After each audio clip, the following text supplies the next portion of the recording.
আসসালামু আলাইকুম। Crown cement সকালের খবরে আমন্ত্রণ জানাচ্ছি আমি ইফফাতারা সুরভি।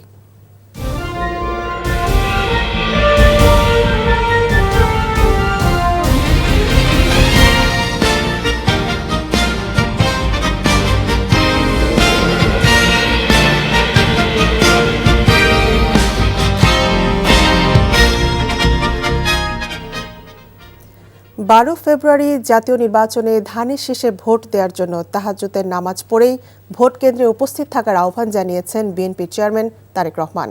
হবিগঞ্জের জনসভায় মঞ্চে গতকাল মাগরিবের নামাজ আদায় করে বক্তৃতায় তিনি এ আহ্বান জানান। এর আগে সিলেট থেকে নির্বাচনী প্রচার শুরু করেন তারেক রহমান। বিস্তারিত হাসান মাহমুদের রিপোর্টে। সুরমা পাড়ের পুণ্যভূমি থেকে ধানের শীষের ঢেউয়ে জনতার উত্তাল তরঙ্গের দোলা লাগিয়ে নির্বাচনী প্রচারণা শুরু করলেন বিএনপি চেয়ারম্যান তারেক রহমান। জেলার বিভিন্ন প্রান্ত থেকে নগরীর আলিয়া মাদ্রাসা ময়দানে মানুষের উপস্থিতি ছাপিয়ে যায় চতুর্পাশে। জনতার স্রোতের উদ্দেশ্যে তারেক রহমান বলেন, এ অঞ্চলের মানুষের সংকট সমাধানে অতীতেও কাজ করেছে বিএনপি। তিনি বলেন, ইলিয়াস আলী সহ হাজারো নেতাকর্মীর প্রাণের বিনিময়ে এই বাংলাদেশ ফ্যাসিবাদ মুক্ত হয়েছে, তাই সামনের দিকে সাজাতে হবে এই দেশকে। আমরা এই অবস্থার পরিবর্তন করতে চাই। প্রিয় ভাই বোনেরা, আপনারা কি আমার সাথে আছেন এই অবস্থার পরিবর্তন করতে? আলহামদুলিল্লাহ। আমরা টেক ব্যাক বাংলাদেশের অর্ধেক পথে এসে দাঁড়িয়েছি। দেশকে আমরা স্বৈরাচার মুক্ত করেছি। আমরা গণতন্ত্রের প্রতিষ্ঠার যাত্রা শুরু করেছি। এখনো সেই যাত্রা শুরু হয়নি। 12 তারিখে ধানের শীষকে নির্বাচিত করার মাধ্যমে গণতন্ত্রের সেই যাত্রা শুরু হবে। পোস্টাল ব্যালট নিয়ে ভোট ডাকাতিরও অভিযোগ করেন তিনি। বিগত কিছুদিন ধরে খেয়াল করে দেখছে, বাংলাদেশের কোন মহল, এই দেশের ভেতরে কোন মহল ষড়যন্ত্রের চেষ্টা করছে। মধ্যপ্রাচ্য সহ বিভিন্ন দেশে পোস্টাল ব্যালট যেগুলো পাঠানো আছে সেগুলোকে কিভাবে ডাকাতি করা হয়েছে, ঠিক যারা এই দেশ থেকে পালিয়ে গেছে তারা যেভাবে আপনাদের ভোট ডাকাতি করেছিল, ঠিক একইভাবে আবার সেই ষড়যন্ত্র শুরু হয়েছে। দেখেছেন আপনারা? মুক্তিযুদ্ধ বিরোধী একটি দল বেহেশতের টিকেটের নামে প্রতারণা করছে বলেও অভিযোগ করেন বিএনপি চেয়ারম্যান। দোজখের মালিক আল্লাহ, বেহেশতের মালিক আল্লাহ, এই পৃথিবীর মালিক আল্লাহ, কাবার মালিক আল্লাহ। আরে ভাই, যেটার মালিক আল্লাহ সেটা কি অন্য কেউ দেওয়ার ক্ষমতা রাখে না। তাহলে কি দাঁড়ালো? নির্বাচনের আগেই একটি দল এই দিব ওই দিব বলছে, টিকিট দিব বলছে না। যেটার মালিক মানুষ না সেইটার কথা যদি সে বলে, শিরকি করা হচ্ছে না। কাজেই আগেই তো আপনাদেরকে ঠকাচ্ছে, নির্বাচনের ফলে তাহলে কেমন ঠকাবে আপনাদেরকে বোঝেন। এবার কেউ বলে অমুককে দেখেছে, তমুককে দেখেছে, এবার একে দেখেন। প্রিয় ভাই বোনেরা, 1971 সালের যুদ্ধ, যেই যুদ্ধে লক্ষ মানুষের প্রাণের বিনিময়ে এই দেশ স্বাধীন হয়েছে, আমাদের এই প্রিয় মাতৃভূমি, সেই মাতৃভূমিকে স্বাধীন করার সময় অনেকের ভূমিকা আমরা দেখেছি, যাদের ভূমিকার কারণে এই দেশের লক্ষ লক্ষ ভাইয়েরা শহীদ হয়েছে। এই দেশের লক্ষ লক্ষ মা বোনেরা তাদের সম্মানহানি হয়েছে। কাজে তাদেরকে তো বাংলাদেশের মানুষের মধ্যে দেখেই নিয়েছে।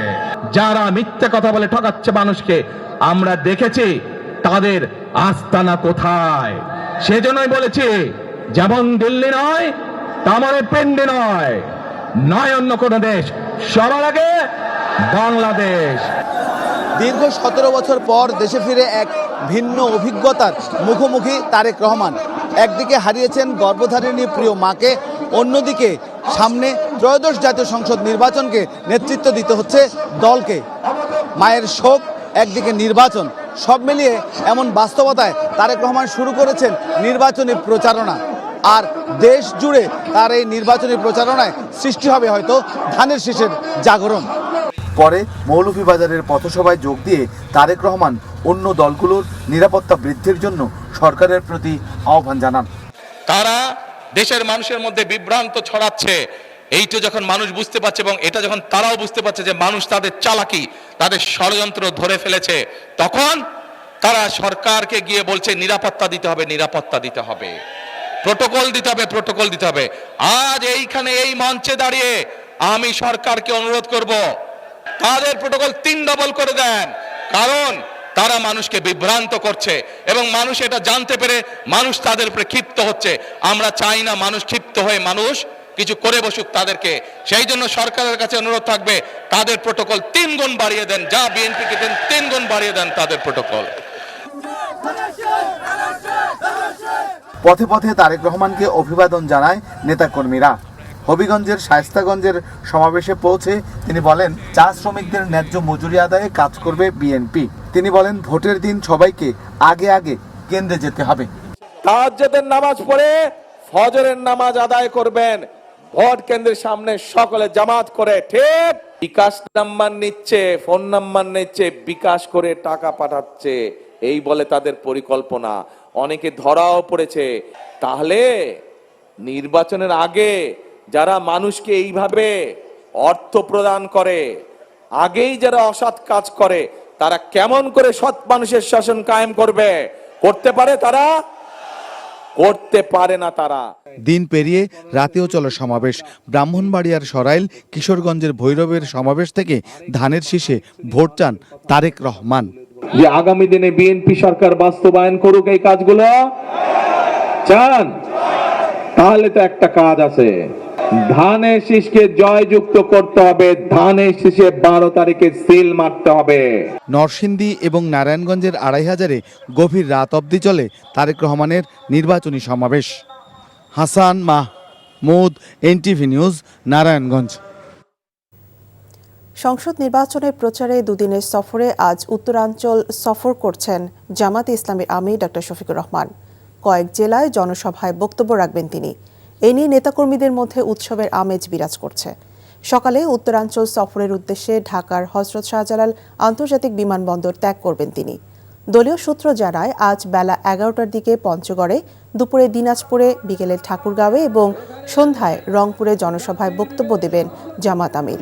পরদিন সকালে ডক্টর শফিকুর রহমান জুলাই গণ অভ্যুত্থানের প্রথম শহীদ আবু সাইদের কবর জিয়ারত করবেন। পরে গাইবান্ধার পলাশবাড়িতে আয়োজিত জনসভায় প্রধান অতিথির বক্তব্য রাখবেন তিনি।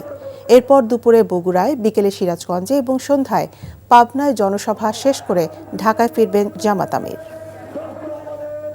ঢাকা 7 আসনে জামাতে ইসলামীর মনোনীত প্রার্থী হাজী এনায়েতুল্লাহ নির্বাচনী প্রচারণার কাছ থেকে দেশীয় অস্ত্রসহ 2 জনকে আটক করা হয়েছে। পরে আটককৃতদের চকবাজার থানায় হস্তান্তর করা হয়।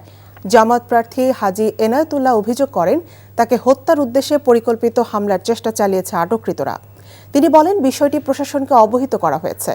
এদিকে 2 জনকে অস্ত্রসহ আটক করা হয়েছে জানিয়ে চকবাজার থানার দায়িত্বরত কর্মকর্তা বলেন, তারা বিষয়টি খতিয়ে দেখছেন।